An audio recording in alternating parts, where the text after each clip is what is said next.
Houston Digital Center. Randy McIlvoy alongside former Astros great Kevin Bass. Good to see you. You're back again. Back again. And you're here on Sunday for Game 2, and now we're talking about a Game 3. Great to have y'all with us here, and we'll get it rolling. If you have some questions during this pregame show, we'll do our best to answer the questions. But we're ready to talk about Game 3, Kevin. And you and I were talking before we went on the air here. Do you put much emphasis? It's a tied series in a best 4 out of 7. It's tied 1-1. How critical is a Game 3, or is it just another game in the series? My experience, all these games are critical. I mean, you're trying to get their upper hand on each and every opportunity you get a chance. The good thing is it's home.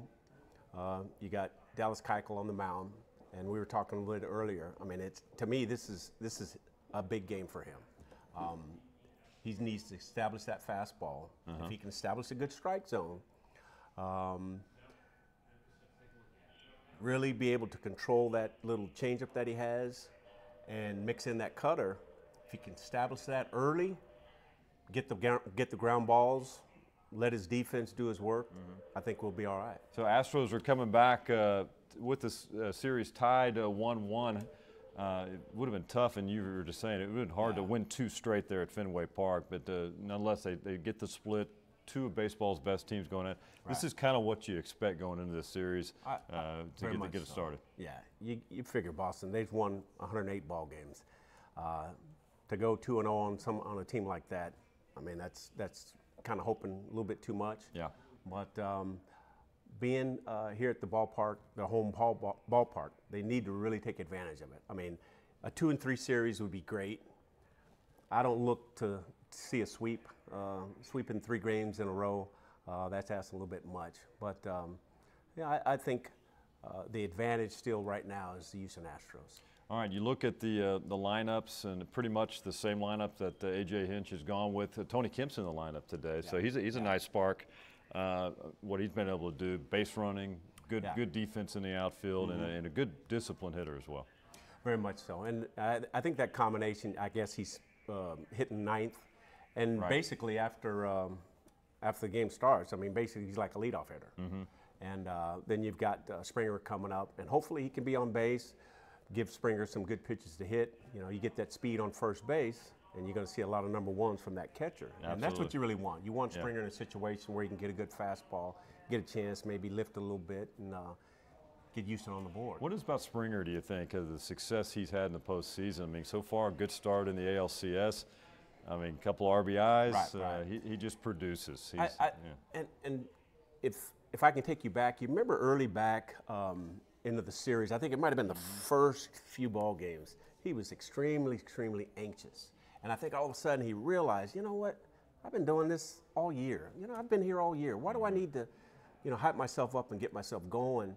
And he really was able to calm down. And when you calm down, you slow the baseball down, you slow everything down.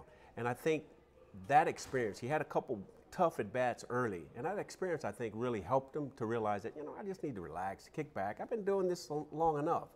And he can hurt you in so many ways, power-wise. I mean, he can opposite field, straightaway center, left field. So he's very difficult.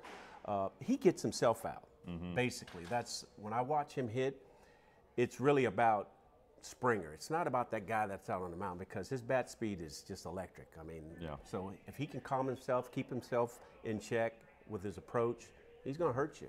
Bregman's got a lot of walks so far. They're pitching around him.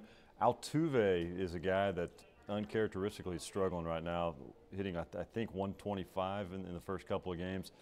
He's due to break out. He's at home where he hits well at Minute Maid Park, but that's been kind of a surprise, I think, the first couple of games. Yeah, I've always felt a guy that's pretty much a career 300 hitter. It's like Tony Gwynn. I mean, maybe Tony Gwynn went 4 games in his whole career without getting a hit in a row. That's crazy, I mean, that's man. Similar. Yeah, that's similar with Jose Altuve. And you can't. I don't think you're going to continually keep him down as long as he's in the lineup.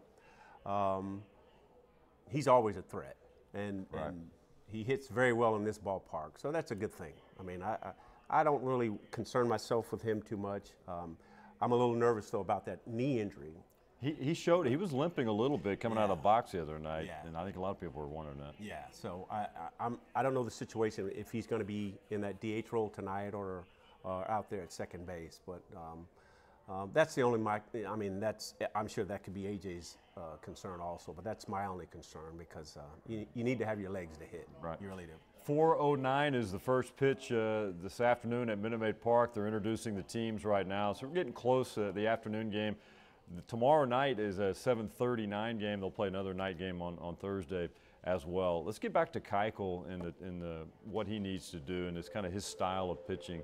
What are the keys for him against this Boston lineup? You mentioned the fastball, but that cutter and the cutter.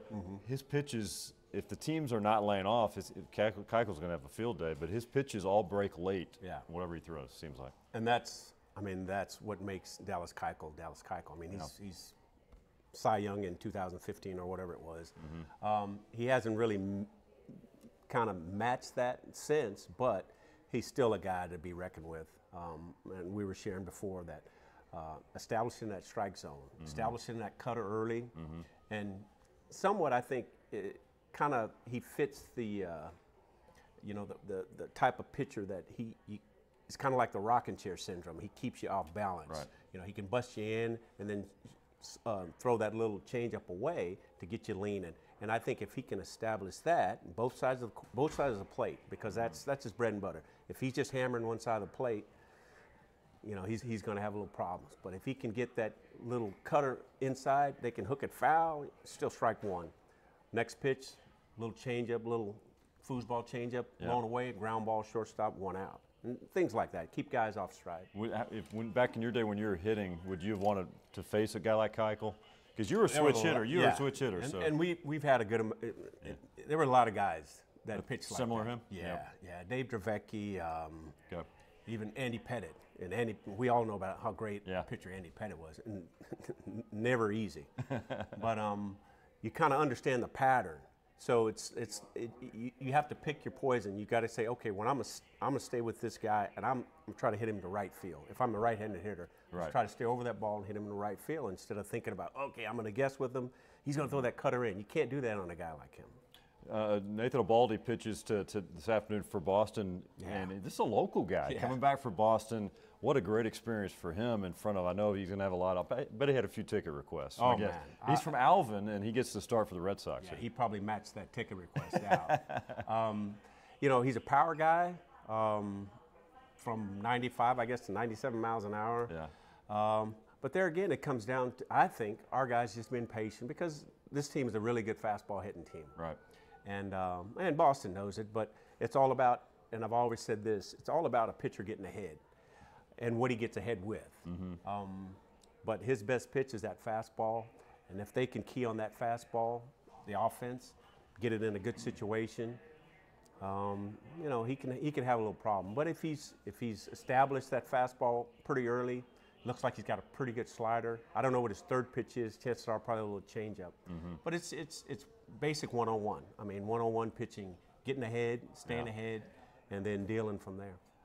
They're going to get started about 4:09, 4:10 at Minute Maid Park here in just a few minutes. Wanted to let you know, if you haven't tuned in to View from the Dugout, we'll be with you after the third inning and after the sixth inning as well to kind of give analysis, what Kevin's seeing during the course of the ball game, and then we'll have a quick post-game show as well, and to give you our thoughts on the outcome of this one today. So be with us here. If you're watching the game, check us out online, click2houston.com and Facebook Live. Lastly, last couple of minutes here, Kevin. Back on this Boston lineup, Mookie Betts kind of sets the table for these guys. I mean, MVP candidate. He had a good game on Sunday night, kind of snapped out of it because he was held in check in game one. But up and down their order, man, in that top five, you've got you got Benintendi. Yeah. You've got J.D. Martinez. Yeah. You got Andrew Bogarts. I mean, that's some weapons early in that lineup. Yeah, they can hit. I mean, you figure what they've scored. I think they're a top scoring team in all of baseball. Yeah, they're a top scoring team in all of baseball. And 108 games, that's not by chance. Right. So, but I tell you, it's the old adage, and it's the old adage: good pitching stops good hitting. Right.